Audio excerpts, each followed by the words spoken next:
नमस्कार दोस्तों, स्वागत है आपका अपनी YouTube channel education classes Ramu में आपका स्वागत करता हूं।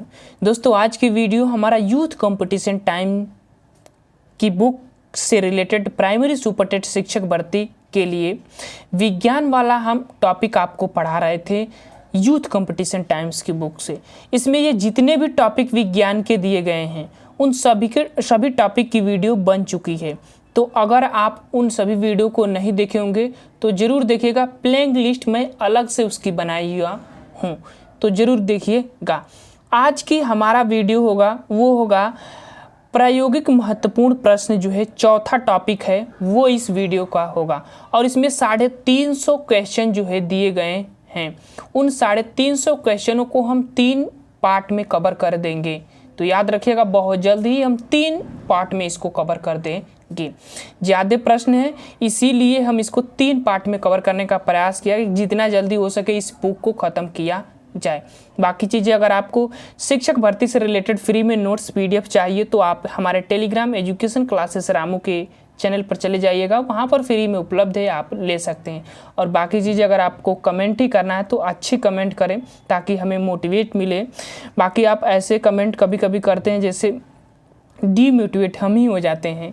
ऐसा होता क्या है कि जब कोई आप लोगों को ऐसा नोट्स देता है जो कि कोई नहीं देगा, आपके खास जो दोस्त भी होंगे ना, तो वो भी ऐसे नोट्स नहीं देंगे जो मैंने आपको दिया है अपने टेलीग्राम पर। तो एक अच्छा कमेंट करें। अगर कमेंट ही करना है तो बुरा कमेंट करेंगे तो इससे हमें थोड़ा होगा क्या, मतलब थोड़ा डीमोटिवेट हो जाते हैं तो फिर वीडियो बनाने का मन ही नहीं करता है।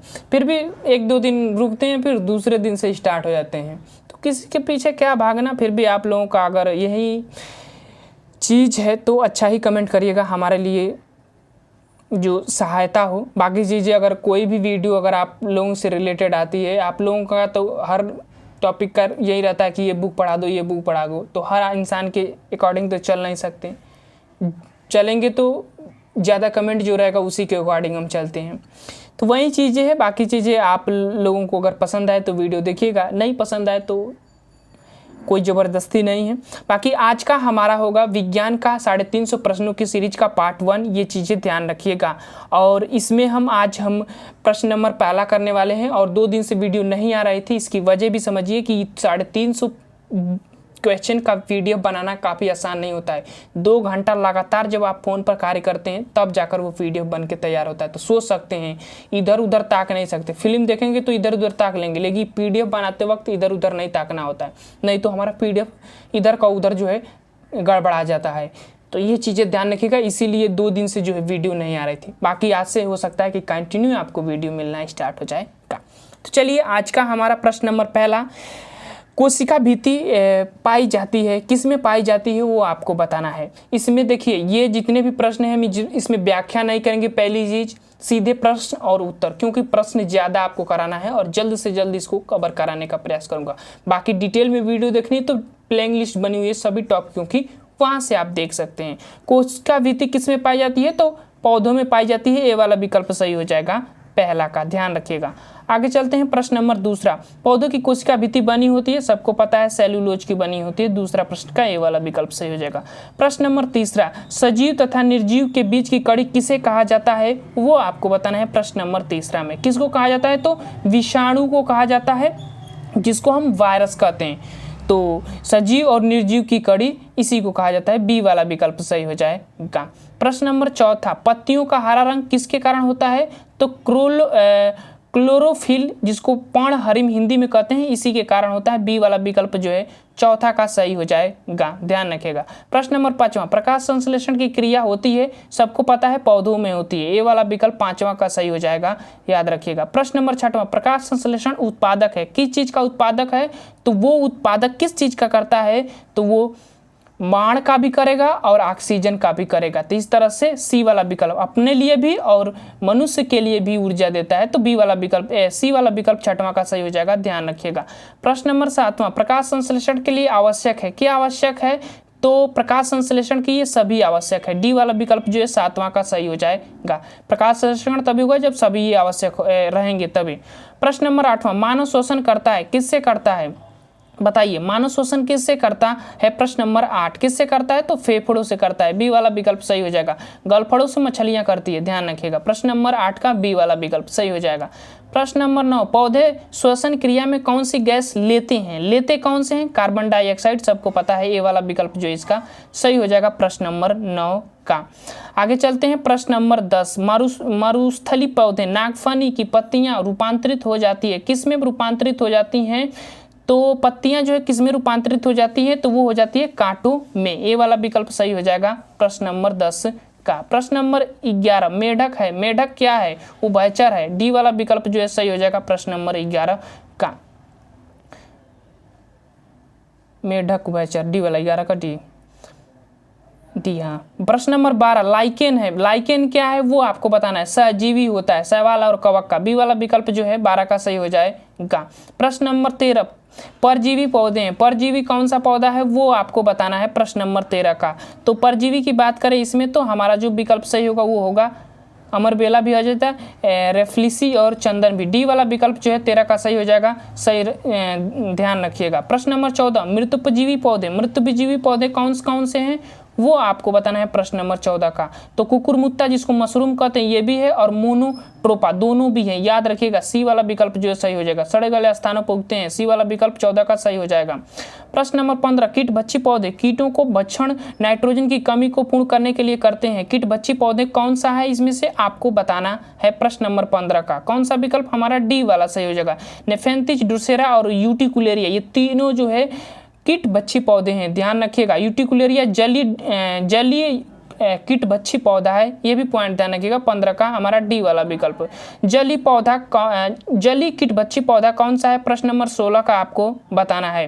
तो जली ये सभी आ जाएंगे। डी वाला विकल्प ड्रोसेरा, यूटिकुलेरिया, नेफेंथिस। डी वाला विकल्प जो है 16 का हमारा सही हो जाएगा। प्रश्न नंबर 17 एक बीजपत्री पौधे की विशेषता होती है, क्या होती है? प्रश्न नंबर 17 का एक बीजपत्री पौधों की विशेषता होती है, विशेषताएं हैं, क्या है प्रश्न नंबर 17 का? तो हमारा है बीजों में केवल एक बीजपत्र, मक्का, धान, गेहूं, ये होता है एक बीजपत्री पौधे की विशेषता।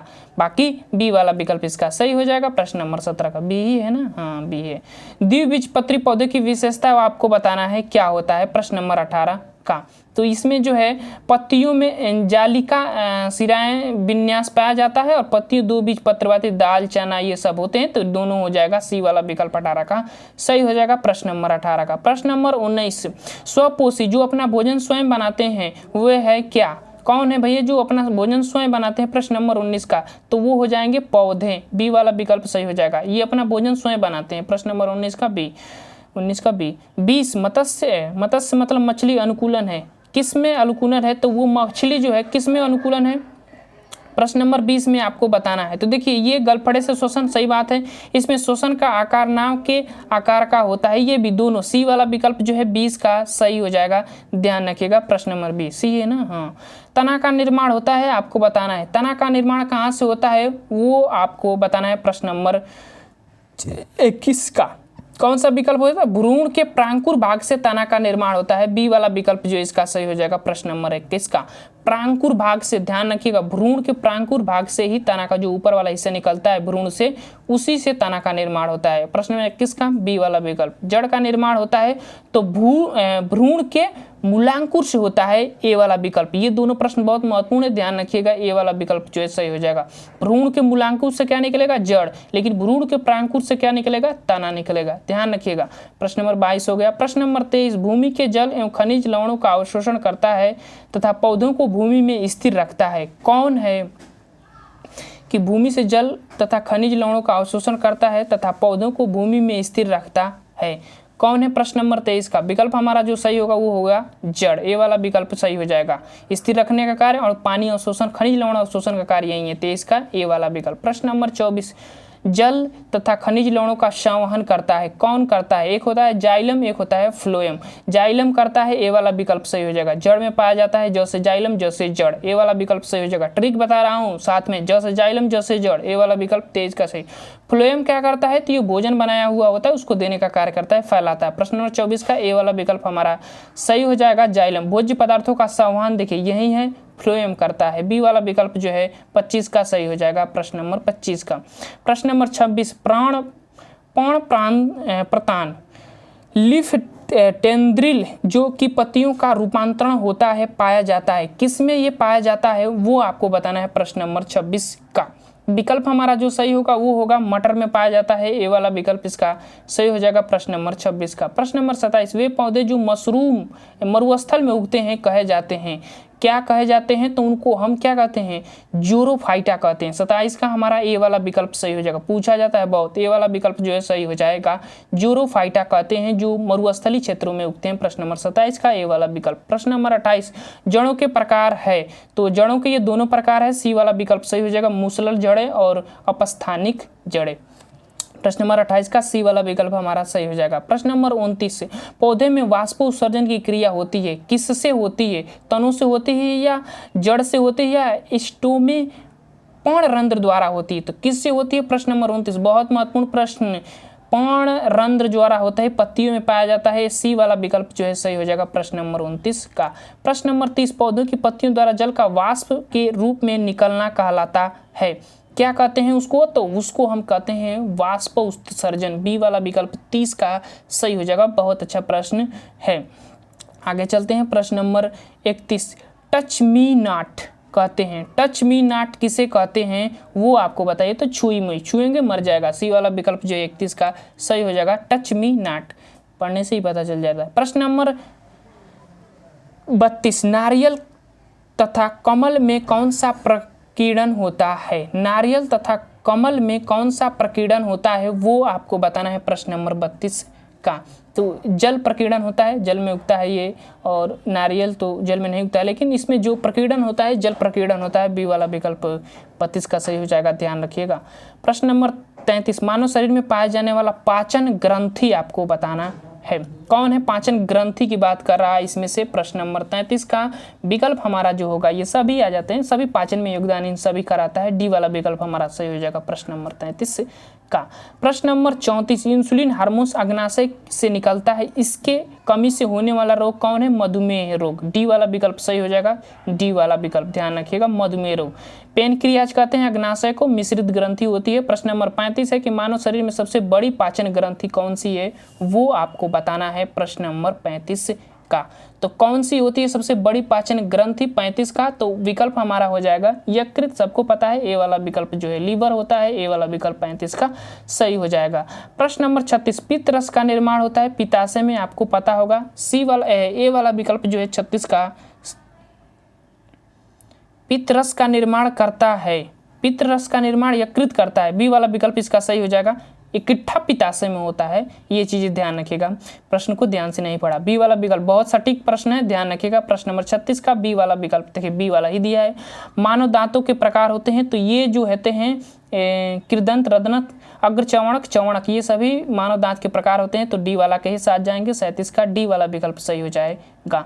दांतों की कठोरता किसके कारण होती है, तो इनेमिल के कारण होती है, बी वाला विकल्प जो है 38 का सही हो जाएगा प्रश्न नंबर 38 का, ध्यान रखिएगा 38 का बी वाला विकल्प। अग्नाशय की लैंगर-हंस की दीपिकाएं किसका श्रावण करती हैं, सबको पता है किसका श्रावण करती है, लैंगर-हंस की जो दीपिकाएं होती हैं, प्रश्न नंबर 39 पूछ रहा है, तो इंसुलिन का ए वाला विकल्प जो है सही हो जाएगा 39 का।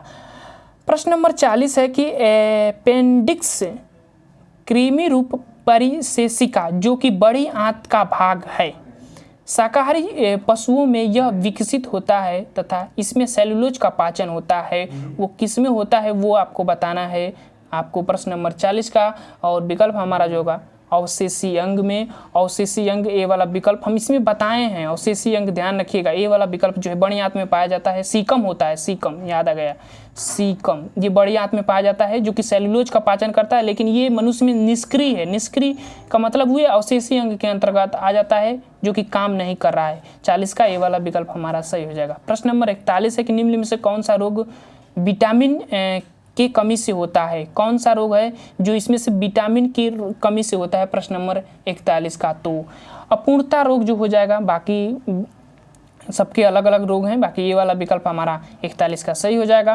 प्रश्न नंबर 42, विटामिन की खोज किसने की थी, फंक नामक वैज्ञानिक ने, ये वाला विकल्प इसका सही हो जाएगा, ध्यान रखिएगा 42 का क्या दिया है, विटामिन ने दिया है, विटामिन की खोज फंक इंजमान दिया है 42 का हमारा जो विकल्प सही होगा। अच्छा, विटामिन शब्द का सर्वप्रथम प्रयोग किसने किया था? तो फंक नामक वैज्ञानिक ने। अच्छा, वो हो इंजमान नामक वैज्ञानिक जो है, सी वाला विकल्प 42 का देख लीजिएगा। बाकी विटामिन शब्द का प्रयोग सर्वप्रथम फंक नामक वैज्ञानिक ने किया था। ए वाला विकल्प जो है सही हो जाएगा 43 का। चलिए 43 का ए वाला विकल्प। प्रश्न नंबर 44, निम्न में से कौन सा रोग पालिश किए हुए चावल को खाने से होता है? बहुत महत्वपूर्ण प्रश्न है। कौन सा रोग होता है? पालिश किए हुए चावल को अगर खाएंगे तो वो रोग हो जाता है। कौन सा? बेरी बेरी रोग। सी वाला विकल्प जो है सही हो जाएगा। पालिश किए हुए चावल खाएंगे तो बेरी बेरी रोग हो जाता है। सी वाला विकल्प 44 का सही हो जाएगा। प्रश्न नंबर 45, निम्न में से कौन जल में घुलनशील विटामिन है? B C. बी वाला विकल्प इसका सही हो जाएगा बी सी। बाकी ए डी के जो है वसा में घुलनशील विटामिन है, ध्यान रखिएगा। तो 45 का बी वाला विकल्प। प्रश्न नंबर 46, निम्न में से कौन सा वसा में घुलनशील विटामिन? वही चीज, ये वाला विकल्प इसका सही हो जाएगा। प्रश्न नंबर आगे चलते हैं 47, स्कर्वी रोग मशरूम में रक्तस्रावण एकदम हाथ का फूलना, ये नहीं, ये वाला विकल्प इसका सही हो जाएगा। प्रश्न नंबर 47 का। आगे चलते हैं प्रश्न नंबर 48, मैरिज्म और क्वासिक्योर रोग, ये दोनों बहुत महत्वपूर्ण रोग हैं। दोनों जो है किसकी कमी से होते हैं वो आपको बताना है। प्रश्न नंबर 48 का तो सबको पता है, प्रोटीन की कमी से होते हैं। बी वाला विकल्प जो है सही हो जाएगा प्रश्न नंबर 48 में। आगे चलते हैं प्रश्न नंबर, अब आ जाते हैं 49 पर। रक्तदाब मापा जाता है तो किससे मापा जाता है? ये जो है इस फेगोमैनोमीटर से मापा जाता है। डी वाला विकल्प जो है इसका सही हो जाएगा प्रश्न नंबर 49 का, डी वाला विकल्प। किस रक्त समूह को सर्वदाता? सबको ब्लड कौन देता है? वही देता है, डी वाला। सर्वग्राही ये भी होता है, सबको पता है। प्रश्न नंबर 50 का डी वाला विकल्प सही हो जाएगा। अभी यहाँ पर ग्राही पूछ दिया है तो ए वाला विकल्प, सबसे ले सकता है तो ए बी वाला होता है। ए वाला विकल्प 51 का सही हो जाएगा। प्रश्न नंबर 52, मनुष्य के शरीर में पसलियों की संख्या कितनी होती है? 12 जोड़ी होती है, सबको पता है। पसलियां विशेष अंगों की सुरक्षा करती है। ए वाला विकल्प जो इसका सही हो जाएगा 52 का। आगे चलते हैं प्रश्न नंबर 53, मनुष्य के खोपड़ी में कितनी अस्थियां होती है वो आपको बताना है। प्रश्न नंबर 53 का। प्रश्न नंबर 53 का जो हमारा विकल्प सही होगा वो हो जाएगा ए वाला। 28 होती है, जिसमें 14 चेहरे में हड्डियां पाई जाती है।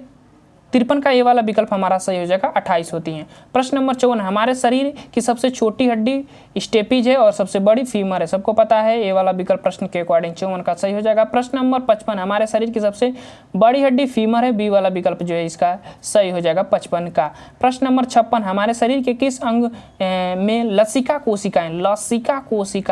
कोशिकाएं बनी होती हैं? लसिका कोशिकाएं की बात कर रहा है प्रश्न नंबर 56। किसमें बनी होती है? तिल्ली जो होता है उसमें बनी होती है। बी वाला विकल्प जो इसमें लाशा की तरह आती है, बी वाला विकल्प इसका सही हो जाएगा। ध्यान रखिएगा, महत्वपूर्ण प्रश्न है। पैर में झुनझुनी पड़ गया। प्रश्न नंबर अब आ जाते हैं 57 पर। वयस्क मानव में हड्डियों की संख्या है। वयस्क मानव में कितनी हड्डियां होती हैं? तो 200 कितनी होती है? 208 की 6। बहुत सटीक क्वेश्चन है। प्रश्न नंबर 57 का हमारा विकल्प 206 होती है। ए वाला विकल्प इसका सही हो जाएगा प्रश्न नंबर 57 का। प्रश्न नंबर 58, एपीकल्चर किससे संबंधित है? तो वो है हमारा मधुमक्खी पालन से। ए वाला विकल्प जो है इसका सही हो जाएगा प्रश्न नंबर 58 का। ध्यान रखिएगा, एपीकल्चर मधुमक्खी पालन जो है, सेरिकल्चर रेशम के कीड़े पालन से संबंधित होता है। प्रश्न नंबर 59, मानव कपाल में हड्डियों की संख्या कितनी होती है? अब यहाँ पर कपाल पूछ दिया है, कितनी होती है वो आपको बताना है। मानव कपाल में हड्डियों की संख्या कितनी होती है? प्रश्न नंबर 59 कितनी होती है? 8 होती है। 14 हड्डियां चेहरे में होती हैं, तो बी वाला विकल्प इसका सही हो जाएगा। 6 हड्डियां कान में होती है, तो 14 जैसे इसको थोड़ा जोड़ी देते हैं, 14 + 8 कितना हो जाएगा? 22, और 22 से 6 हड्डियां कान की तो 28 हो गई ना। आगे चलते हैं प्रश्न नंबर 59 और 60, चेहरे में हड्डियों की संख्या 14। सी वाला विकल्प इसका सही हो जाएगा। प्रश्न नंबर 61, कंडरा जोड़ती है। देखिए यहाँ पर हिंदी नाम दिया है, कंडरा किसको जोड़ती है वो आपको बताना है। प्रश्न नंबर 61 का, किसको जोड़ती है? तो वो हमें जोड़ती है पेशियों को हड्डियों से जोड़ती है। तो ध्यान रखिएगा, कंडरा हमारा जो है पेशियों को हड्डियों से जोड़ने का कार्य करती है। पेशियाँ ये हड्डियाँ, तो ध्यान रखिएगा, कंडरा जो है पेशियों को हड्डियों से जोड़ने का कार्य करती है। अरे यार, गुड़ में छूचने। प्रश्न नंबर 61 का हमारा डी वाला विकल्प दिया ही है, तो कंडरा पेशियों को हड्डियों से जोड़ने का कार्य करेगा। और हड्डियों को जोड़ने का कार्य टेंडल करता है। टेंडल आगे चलते हैं, प्रश्न नंबर 61 हो गया। प्रश्न नंबर 62, स्नायु, स्नायु टेंडल जिसको कहते हैं, हड्डियों को जोड़ने का कार्य करता है, ये वाला विकल्प इसका सही हो जाएगा। हिंदी नाम भी ध्यान रखिएगा, स्नायु को टेंडल कहते हैं और लीगामेंटस कहते हैं, लीगामेंटस जो होता है वो हड्डियों को जोड़ने का कार्य करता है, और टेंडल जो होता है, टेंडल को हम हिंदी में कांड्रा कहते हैं, और कांड्रा जो होता है पेशियों को हड्डियों को जोड़ने का कार्य करता है। तो ये दोनों नाम ध्यान रखिएगा, कांड्रा टेंडल और स्नायु लीगामेंटस। लीगामेंटस एक हार्ड वस्तु, ऐसे जोड़िएगा ट्रिक के माध्यम से, लीगामेंटस, तो हड्डियों को जोड़ने का जान। 62 का ये वाला विकल्प हमारा सही हो जाएगा।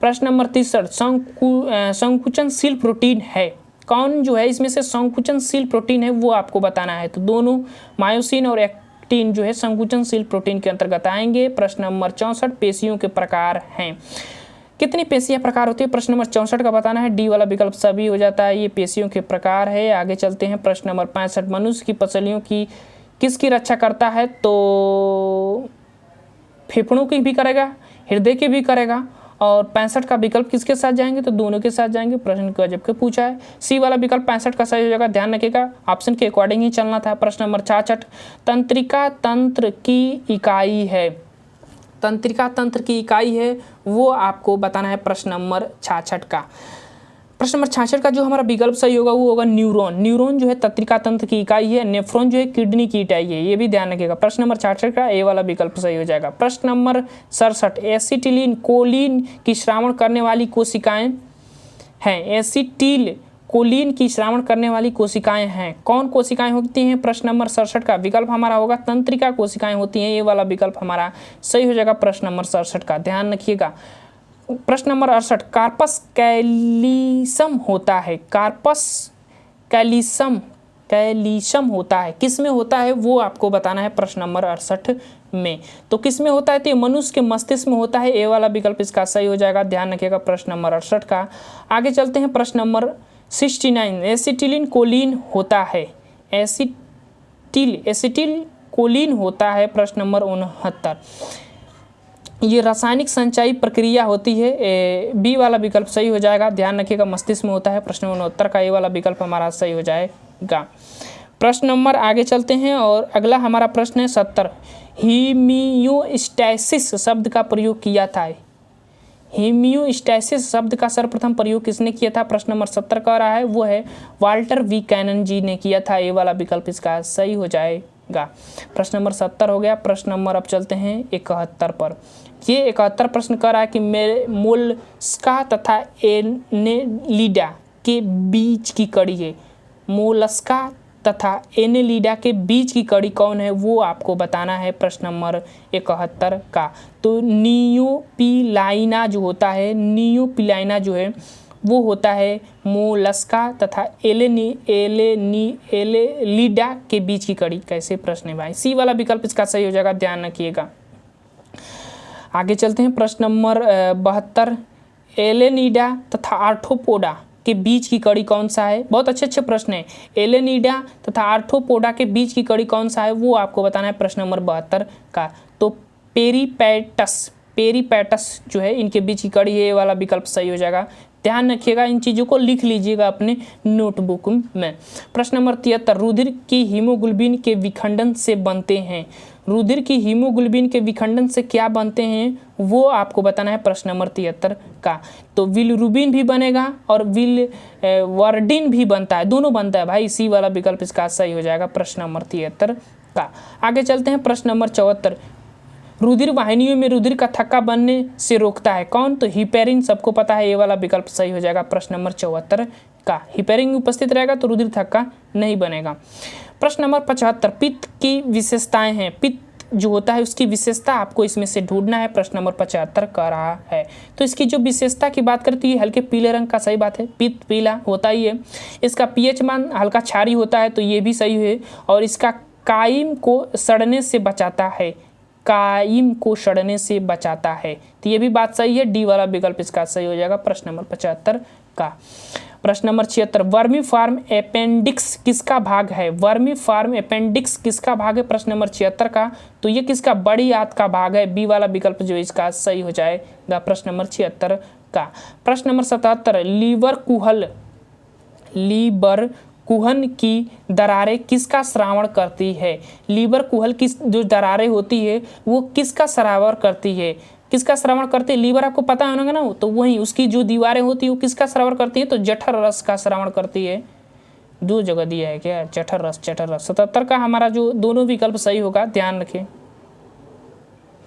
जठर रस दिया है, दोनों विकल्प सही होगा। पहले 77 का हमारा सी वाला दिया है जी, इसमें तो आंतरीय रस, ये गलत है जी। ए और डी के साथ जाइएगा, दोनों विकल्प सही है। जठर रस का श्रावण करते हैं गैस्ट्रिक ग्रंथियां जिसको कहते हैं इंग्लिश में वो। प्रश्न नंबर 78, पाइरोलिक वाल्व किसके बीच होता है? पाइरोलिक वाल्व किसके बीच होता है? प्रश्न नंबर 78 कह रहा है किसके बीच होता है? तो ये जो है ग्रास नली और आमाशय के जो बीच होता है, रोकने का कार्य करता है। सी वाला विकल्प जो है सही हो जाएगा 78 का सी वाला विकल्प। जहाँ जो भोजन आती है ना, तो उसमें जो है हवा और भोजन को जो है रोकने का कार्य करता है। मतलब दो नलियाँ होती हैं, दोनों में अलग अलग पासिंग करने का कार्य करता है पाइरोलिक वाल्व मतलब ढक्कन। प्रश्न 78 का सी वाला विकल्प हमारा सही हो जाएगा। प्रश्न नंबर 79, पेयर के पिंड उत्पादन करते हैं। पेयर के पिंड उत्पादन करते हैं, किसका उत्पादन करते हैं? प्रश्न नंबर 79 किसका? लिम्फोसाइट का। बी वाला विकल्प जो इसका सही हो जाएगा प्रश्न नंबर 79 का। प्रश्न नंबर 80, हेम्बर्गर प्रक्रिया को कहते हैं। हेम्बर्गर प्रक्रिया किसमें कहते हैं वो आपको बताना है। ये जो है क्लोराइड शिफ्ट जो प्रक्रिया होती है उसको कहा जाता है। सी वाला विकल्प जो है सही हो जाएगा प्रश्न नंबर 80 का। प्रश्न नंबर 81, लसिका के लिए सत्य, लसिका के लिए सत्य है वो आपको बताना है। लसिका के लिए प्रश्न नंबर 81, तो ये जो है श्वेत रुधिर कणिकाओं में उपस्थित होती है, तो बी वाला विकल्प सही हो जाएगा। लसिका, बी वाला विकल्प 81 का सही हो जाएगा। रुधिर वर्ग के खोजकर्ता कौन है? प्रश्न नंबर 82 कह रहा है। कौन है भैया? तो कार्ल लैंडस्टीनर जी हैं। ये वाला विकल्प जो है हमारा 82 का सही हो जाएगा। प्रश्न नंबर 83, पेरिकार्डियम है। पेरिकार्डियम क्या है वो आपको बताना है प्रश्न नंबर 83 का। तो ये हृदय आवरण होता है, ऊपर से ढका होता है हृदय का। ए वाला विकल्प जो है 83 का सही हो जाएगा। प्रश्न नंबर 84, ऊर्जा का सबसे बड़ा स्रोत ऊर्जा का बताना है। प्रश्न नंबर 84 में सबसे बड़ा ऊर्जा का स्रोत सबको पता है, सूर्य दिख ही रहा है। बी वाला विकल्प जो है इसका सही हो जाएगा प्रश्न नंबर 84 का। प्रश्न नंबर 85, पदार्थ की अवस्थाएं सभी हो जाती हैं भाई। डी वाला विकल्प इसका सही हो जाएगा 85 का। प्रश्न नंबर 86, ठोस की अवस्था की विशेषता है। ठोस की अवस्था की विशेषता, इसका आयतन व आकार निश्चित होता है। सही बात है, इसके अणु अत्यंत निकट होते हैं। दोनों विकल्प सही हो जाएगा। सी वाला विकल्प जो है इसका सही हो जाएगा 86 का। आगे चलते हैं प्रश्न नंबर 87, द्रव अवस्था की विशेषता बताना है। देखिए द्रव अवस्था की विशेषता बताना है प्रश्न नंबर 87 का। देखिए इसके में भी जो ठोस के अपेक्षा अत्यंत अणु स्थान अधिक होता है, ये भी सही है भाई। इनके अणु के मध्य लगने में आकर्षण बल कम होता है, सही बात है। आयतन निश्चित परंतु आकार अनिश्चित होता है। डी वाला विकल्प इसका सही हो जाएगा। सभी द्रव की अवस्था की विशेषता है प्रश्न नंबर 87 में। प्रश्न नंबर 88, गैसीय अवस्था की विशेषता। गैसीय अवस्था की विशेषता बताइए प्रश्न नंबर 88 में। तो ये जो है दोनों, इनका आयतन और आकार दोनों अनिश्चित होता है। इनके आकर्षण बल बहुत बल नहीं होता है, मतलब दूर दूर पाया जाता है तो कम नहीं होता है, सबसे कम होता है। तो सी वाला विकल्प जो है इसका सही हो जाएगा प्रश्न नंबर 88 का। प्रश्न नंबर 89, पदार्थों को पृथक्करण की विधि आपको बताना है। तो प्रश्न नंबर 89 में जो है हमारा ये सभी निस्यंदन, निश्चालन, निराथरण या आसनन विधि, ये सभी अलग करने की विधियाँ हैं, पदार्थों की सभी विधियाँ हैं। प्रश्न नंबर 90 ये है कि आसवन की विशेषता है। आसवन की विशेषता आपको इसमें से बताना है। ये पृथक्करण की एक विधि है, कौन सा विशेषता है प्रश्न नंबर 90 के उत्तर आपको बताना है। तो ये अगर हम बात करें तो इसमें विलय के शुद्ध द्रव प्राप्त किए जाते हैं, ये भी बात सत्य है। और इसमें इस विधि में किसी द्रव को वाष्प द्वारा वाष्प में बदलने और वाष्प को ठंडा करके पुनः द्रव में बदलने की प्रक्रिया होती है। सी वाला विकल्प जो है 90 का हमारा सही हो जाएगा, सही विकल्प हो जाएगा। प्रश्न नंबर आगे चलते हैं। प्रश्न नंबर 91 पर, जब पदार्थ ठोस अवस्था से सीधे गैसीय अवस्था में परिवर्तित होता है या बदलता है तो उसको ऊर्ध्वपातन कहते हैं। कपूर नौसादर इसका बहुत अच्छा उदाहरण है। बी वाला विकल्प इसका सही हो जाएगा प्रश्न नंबर 92 ऊर्ध्वपादन का उदाहरण है, ये सभी कपूर, नवसादर, आयोडीन ये सभी हैं। डी वाला विकल्प जो है 92 का हमारा सही हो जाएगा। ये ध्यान रखिएगा ऊर्ध्वपादन के ऑप्शन में ये ज़्यादा पूछे जाते हैं। प्रश्न नंबर 93 जल की अस्थायी कठोरता होता है, जल की अस्थायी कठोरता किसके कारण होता है? प्रश्न नंबर 93 में आपको बताना है। तो किसके कारण होता है? तो जल में घुलनशील कैल्शियम कार्बोनेट के कारण, जल में घुलनशील मैग्नीशियम के वायु कार्बोनेट के कारण, तो ये दोनों के कारण होते हैं। सी वाला विकल्प जो इसका सही हो जाएगा प्रश्न नंबर 93 का, सी वाला ही विकल्प दिया है। मनुष्य के शरीर में कितना प्रतिशत जल रहता है वो आपको बताना है प्रश्न नंबर 94 का। कितना प्रतिशत जल रहता है? तो 70% जल ही रहता है हमारे शरीर में। ए वाला विकल्प जो है 94 का सही हो जाएगा।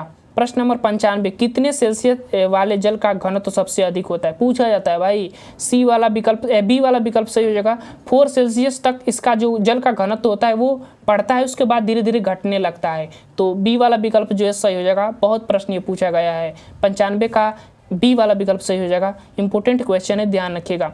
प्रश्न नंबर 96 पर्यावरण दिवस 5 जून को मनाया जाता है, सबको पता है। आगे चलते हैं। प्रश्न नंबर 97 प्रदूषण के प्रकार है, तो ये सभी आ जाएंगे प्रदूषण के प्रकार में। 97 का भी हो गया। प्रश्न नंबर 98 मिनी माता रोग होता है, किसके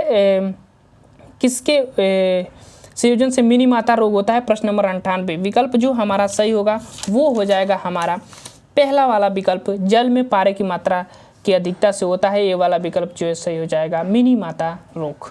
आगे चलते हैं। ब्लू बेबी सिंड्रोम नाइट्रेट की अधिकता से होता है, तो पेय में जल नाइट्रेट की अधिकता, ये वाला विकल्प ब्लू बेबी सिंड्रोम। ट्रिक से अगर इसको जोड़कर याद करना चाहेंगे तो नाइट्रेट नाटा मतलब नौटंकी वाले जो व्यक्ति होते हैं वो ब्लू बेबी सिंड्रोम होते हैं, तो ये वाला विकल्प इसका सही हो जाएगा प्रश्न नंबर 99 का। ध्यान रखिएगा इंपॉर्टेंट है। आगे चलते हैं। प्रश्न number 100 VOD biological oxygen demand द्वारा होता है, तो इसके द्वारा क्या होता है वो आपको बताना है प्रश्न नंबर 100 में। तो इसके द्वारा जो की बात करते हैं जल में प्रदूषण की मात्रा नापी जाती है, ए वाला विकल्प सही हो जाएगा। इसमें देखा जाता है कि ऑक्सीजन की मात्रा कितना जल में है, उसी के आधार उसकी प्रदूषण क्षमता मापी जाती है। प्रश्न नंबर 101 डीडीटी है, एक तो खरपतवारी है, बहुत महत्वपूर्ण प्रश्न है, कई बार पूछा गया है। 101 का ए वाला डीडीटी कीटनाशी है ना। 101 का हमारा विकल्प क्या दिया गया है, उत्तर देखते हैं। खरपतवारी कीटनाशी, अच्छा ये खरपतवारी, मैं भी सस्पिशन में हो गया था। खरपतवारी जो है ये 2.4D जो होता है ये खरपतवारी में आता है, बाकी डीडीटी जो होता है कीटनाशी में आता है, बी वाला विकल्प। ये दोनों प्रश्न का अंतर ध्यान रखिएगा। प्रश्न नंबर 103 वायु प्रदूषण सूचक है, तो आपको पता होगा कि वायु प्रदूषण का सूचक लाइकेन होता है, ये कवक और शैवाल का सहजीवी होता है, तो लाइकेन हमारा सी वाला विकल्प जो है 103 का सही हो जाएगा। आगे चलते हैं। प्रश्न नंबर 104 अम्लीय वर्षा का कारण है, आपको बताना है वो अम्लीय वर्षा का कारण कौन सा है, इसमें से आपको बताना है। तो वायु प्रदूषण अम्लीय वर्षा का कारण होगा, ए वाला विकल्प सही हो जाएगा। क्लोरीन की मात्रा बढ़ती है। तो प्रश्न नंबर 105 अम्लीय वर्षा के लिए उपस्थित अम्ल कौन कौन से होते हैं? तो नाइट्रिक और सल्फ्यूरिक अम्ल ये दोनों होते हैं, ए वाला विकल्प 105 का सही हो जाएगा। प्रश्न नंबर आगे चलते हैं। 106 भोपाल गैस त्रास्ती मिथाइल आइसोसाइनेट ऑप्शन किस में दिया गया है? बी वाले में सही हो जाएगा, इसी वजह से हुआ था, बी वाला विकल्प जो है सही हो जाएगा। प्रश्न नंबर 107 ताजमहल का दिन प्रतिदिन भद्दा होने का कारण क्या है? अम्लीय वर्षा ही तो है, सी वाला विकल्प जो है सही हो जाएगा। प्रश्न नंबर 107 का सी वाला, प्रश्न नंबर 107 का हमारा ये वाला ग्रीन हाउस प्रभाव अम्लीय वर्षा, सी वाला विकल्प ये ऑप्शन गलत दिया है, ए वाला नहीं होगा, सी वाला विकल्प ध्यान रखिएगा। इसका जो है अम्लीय वर्षा की वजह से ही होता है, ग्रीन हाउस प्रभाव से तो टेम्परेचर बढ़ता है। प्रश्न नंबर 108 ग्रीन हाउस गैस है, ग्रीन हाउस गैस के अंतर्गत कौन कौन सी आती है वो आपको बताना है, तो ये वाला ही विकल्प इसका सही हो जाएगा। प्रश्न नंबर 109 ग्रीन हाउस का प्रभाव क्या होता है? तो वायु प्रदूषण होता है, ये वाला विकल्प सही हो जाएगा। आगे चलते हैं। प्रश्न नंबर 109 का ये वाला ग्लोबल वार्मिंग का अर्थ हुआ पृथ्वी का ठंडा होना, पृथ्वी का गर्म होना है, ये वाला विकल्प इसका सही हो जाएगा। प्रश्न नंबर 110 का आगे चलते हैं। ग्लोबल वार्मिंग के कारण है, तो उत्तरी ध्रुव का बर्फ का पिघलना, दक्षिणी ध्रुव का बर्फ का पिघलना, कौन सा? प्रश्न नंबर 111 का, तो इसका जो है उत्तरी ध्रुव का बर्फ का पिघलना, ये वाला विकल्प जो है उत्तरी ध्रुव का क्यों नहीं होगा, दोनों नहीं होगा यार, सी वाला विकल्प इसका सही हो जाएगा। ऑप्शन में क्या दिया गया है? सी वाला, हाँ सी वाला दोनों पिघलना हो जाएगा। उत्तरी ध्रुव दक्षिणी ध्रुव टेम्परेचर बढ़ेगा तो बर्फ का पिघलेगा ही, चलिए प्रश्न नंबर, इससे पिघलेगा तो समुद्र का पानी बढ़ेगा, समुद्र का पानी बढ़ेगा तो स्थल को घिरेगा, स्थल की मात्रा कम होगी। प्रश्न नंबर 112, ओजोन परत को कहते हैं, ओजोन परत को जीवन रक्षक परत भी कहते हैं। ये वाला विकल्प जो है 112 का हमारा सही हो जाएगा। ओजोन परत के क्षरण का कारण है क्लोरोफ्लोरोकार्बन, सबको पता है। ए वाला विकल्प 113 का सही हो जाएगा। आगे चलते हैं प्रश्न नंबर 114, जल प्रदूषण का कारण है। जल प्रदूषण का कारण आपको बताना है प्रश्न नंबर 114 का।